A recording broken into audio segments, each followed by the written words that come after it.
recent affordability report, the Affordability Index that was prepared by the Alliance for an Affordable Internet, confirms what we know, that more than 60% of the world's population are offline. One of the biggest barriers to getting them online is affordability. For most, they just are unable to afford access, even if it were available. The World Bank defines affordability as 5% of a person's income. The Alliance for Affordable Internet, we focus on 3 areas of work, one of which is research, because we believe that research is very important, having the evidence to support the kind of policy recommendations that we work with countries and we advise countries to implement. We see that technology, and especially the internet and information communications technology in general, are a key platform for development, a key platform for economic development, for social development. And so without that access, most people are prevented from the opportunities that technology can provide. And so our report not only ranks countries in their effort in making sure that the policy frameworks that they have are moving in the right direction, but we also provide recommendations on how can they change the path and how can they improve the path, the policy path, to make sure that affordable outcomes become possible in their countries. One of the kind of most striking statistics from our study, which is really mind-boggling, is that women are 50% less likely to go online and to use online services than men.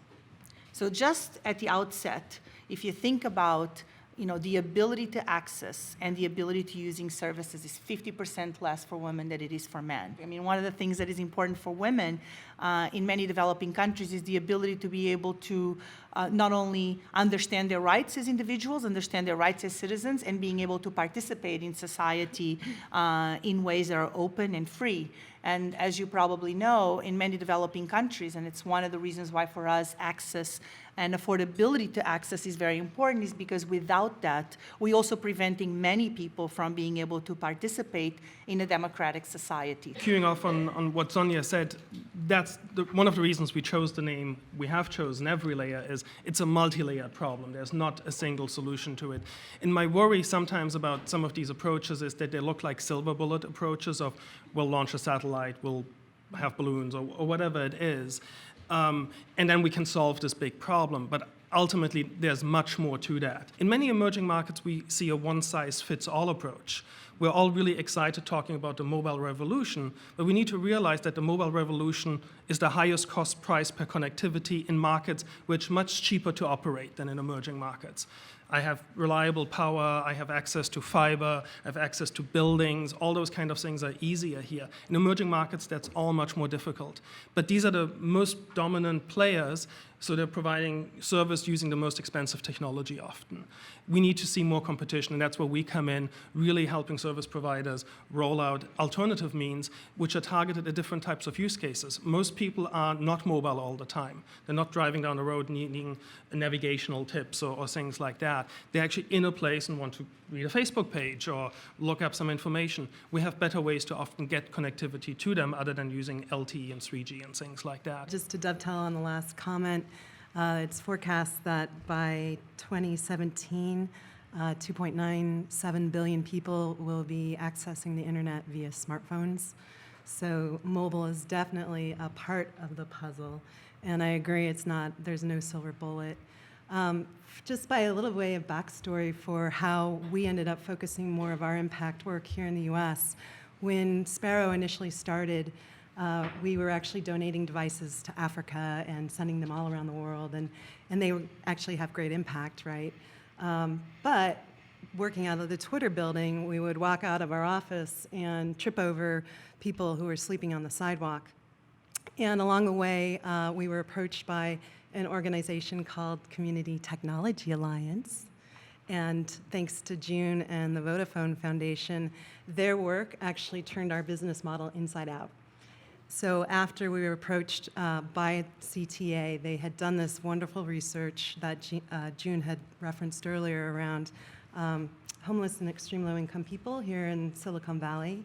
And just to share a few other key takeaways there, on average, people are paying $45 a month for their service, which is about 6% of an individual in that category's income. So for context, if your salary was $60,000, say, that would be a $300 a month phone bill. Significant. What we're finding is that having good mobile accelerates people's access to service. It makes sense. So in our pilot in Silicon Valley, working with homeless adults from the jungle, which was one of the largest homeless encampments in the United States, but in 10 weeks, it was 19% of our participants got housed and 23% got jobs. So we see that mobile makes a difference.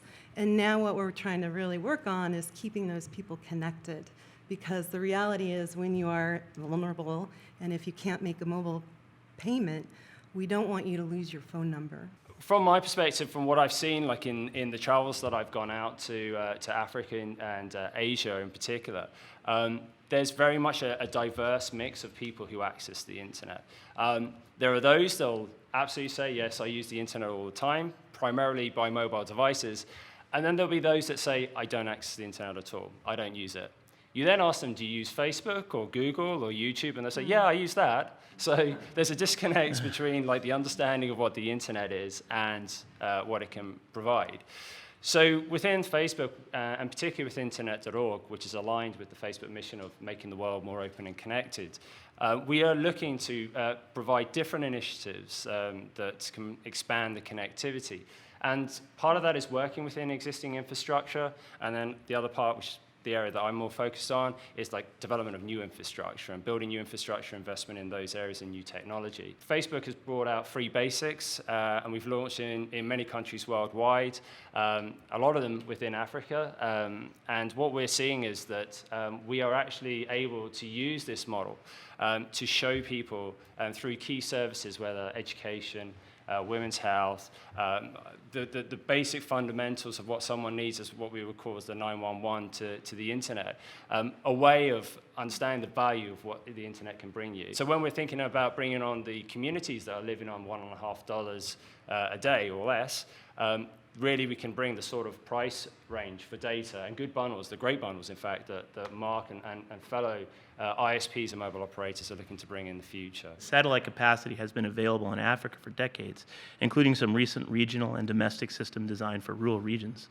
So why are you focusing on backbone options like planes, balloons, and other satellites?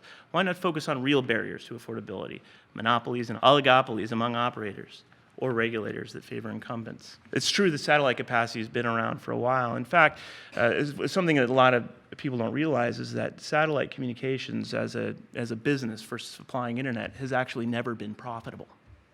And it's very expensive to build and launch a satellite. And so even though there's availability theoretically in rural markets, it's not really very affordable. And secondly, because satellites are so far up in space, most satellites are so far up in space. There's a lot of different kinds of orbits now that are being exploited in new ways, but the satellites that most people think about are so far away, it just takes too long for the signal to get down.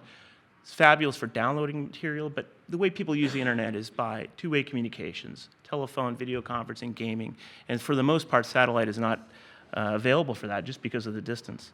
In terms of the second question about focusing on some of these other problems about incumbencies and monopolies, this is absolutely a problem. And I would suggest that this isn't an either-or challenge. It's not something that you either focus on satellites or focus on that. I think we can focus on them all.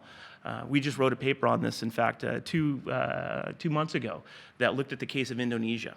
And in Jakarta, if you look at Jakarta as one of the world's largest cities. If you look at Jakarta, you would, and you weren't there, and you kind of looked at it in the abstract to see whether it was a competitive market. It would look very competitive. There's dozens of ISPs in Jakarta, and one would think that that's a competitive, robust market with a lot of choice. In fact, it is not, because there's a phenomenon where most of the people in a lot of these cities in developing worlds live in multiple dwelling units, very high-density apartment buildings.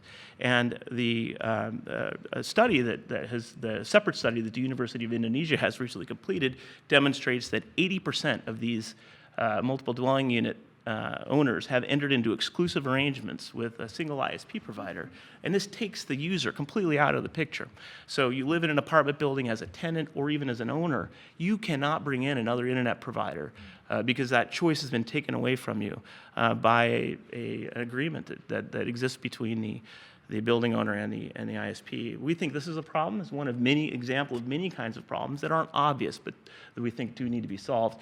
And secondly, I think that a lot of the hopefully the increased availability of information about the market, the kind of things that we're talking about, will also help bring some of these things to light.